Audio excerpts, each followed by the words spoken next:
আসসালামু আলাইকুম রহমতুল্লাহ। আশা করি আপনারা সকলে আল্লাহ তাআলার রহমতে ভালো আছেন। আমি আজ আলোচনা করব গীবত থেকে বেঁচে থাকলে যে উপকার পাবেন। তো আসুন আমরা জেনে নিই। ইসলামের দৃষ্টিতে গীবত বা পরনিন্দা মারাত্মক গুনাহগুলোর একটি। গীবতের ভয়াবহতা সম্পর্কে পবিত্র কোরআনে আল্লাহ তাআলা বলেছেন, আর তোমরা একে অপরের গীবত করো না। তোমাদের কেউ কি এটা পছন্দ করবে যে সে তার মৃত ভাইয়ের গোস্ত খাবে? নিশ্চয়ই তোমরা এটাকে অপছন্দ করো, আর তোমরা আল্লাহকে ভয় করো। নিশ্চয় আল্লাহ তাআলা সীমাহীন ক্ষমাকারী এবং দয়ালু। সূরা হুজরাত আয়াত 12। হাদিসে গীবতের ভয়াবহতা। রাসূলুল্লাহ সাল্লাল্লাহু আলাইহি ওয়াসাল্লাম বলেন, ব্যভিচার করার পর মানুষ আল্লাহর কাছে তওবা করলে আল্লাহ তাআলা তওবা কবুল করেন, কিন্তু গীবতকারী ব্যক্তিকে যে পর্যন্ত ওই ব্যক্তি যার গীবত করা হয়েছে ক্ষমা না করে ততক্ষণ পর্যন্ত আল্লাহ তাকে ক্ষমা করবে না। সূত্র মিশকাত।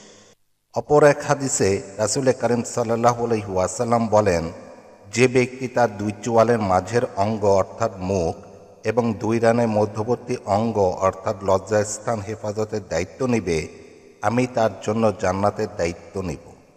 সূত্র সহিহ বুখারী হাদিস নম্বর 6109। এর জন্য গীবত থেকে বেঁচে থাকা জরুরি। যে ব্যক্তি গীবত থেকে নিজেকে রক্ষা করবে সে বিশেষ কিছু উপকার পাবে। ভিডিওটিতে গীবত থেকে বেঁচে থাকার কিছু উপকার তুলে ধরা হলো। গীবত থেকে বেঁচে থাকার উপকার। 1. গীবত করা মুসলমানের গোস্ত খাওয়ার সমতুল্য অপরাধ। যে ব্যক্তি গীবত থেকে বেঁচে থাকে সে এই জঘন্য পাপ থেকে রক্ষা পাবে। 2. জিনা করার থেকে মারাত্মক গীবত করা।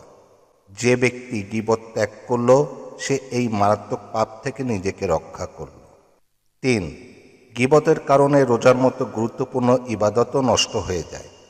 যে ব্যক্তি গীবত থেকে বিরত থাকে সে নিজের রোজাকে হেফাজতের চেষ্টা করে থাকে। 4. গীবতের কারণে অজু ক্ষতিগ্রস্ত হয়। হানাফি মাযহাব মতে কোনো ব্যক্তি অজু করার পর গীবত করলে বা মিথ্যা বললে আবারও নতুন করে অজু করা উচিত। ইব্রাহিম নাফি রহমতুল্লাহ বলেন, দুটি কারণে অজু নষ্ট হয়। 1. পেশাব পায়খানার রাস্তা দিয়ে কিছু বের হলে। 2. কোনো মুসলমানকে কষ্ট দিলে। সূত্র বাইহাকী। আম্মাজান হজরত আয়েশা রাদিয়াল্লাহু তাআলা আনহা বলেন, ঘুমের কারণে যেভাবে অজু নষ্ট হয় ঠিক একইভাবে মিথ্যাচার ও গীবতের কারণেও অজু নষ্ট হয়। সূত্র দুররে মানসুর। তাই যে ব্যক্তি গীবত থেকে বিরত থাকলো সে নিজের অজুকে রক্ষা করল।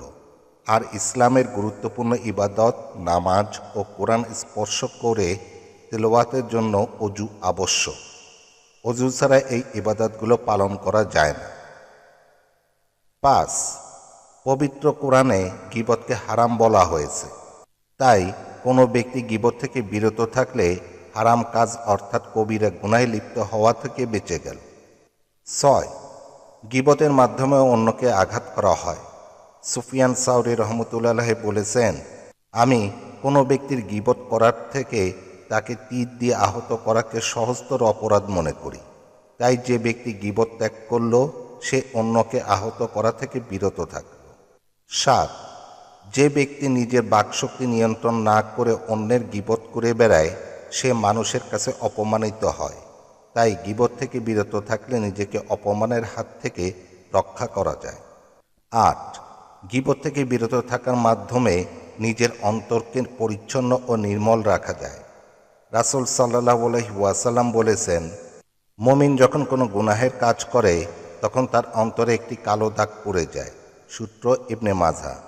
তাই গীবত থেকে বেঁচে থাকলে অন্তরের দাগ পড়া থেকে বেঁচে থাকা যায়, এতে করে অন্তর স্বচ্ছ থাকে।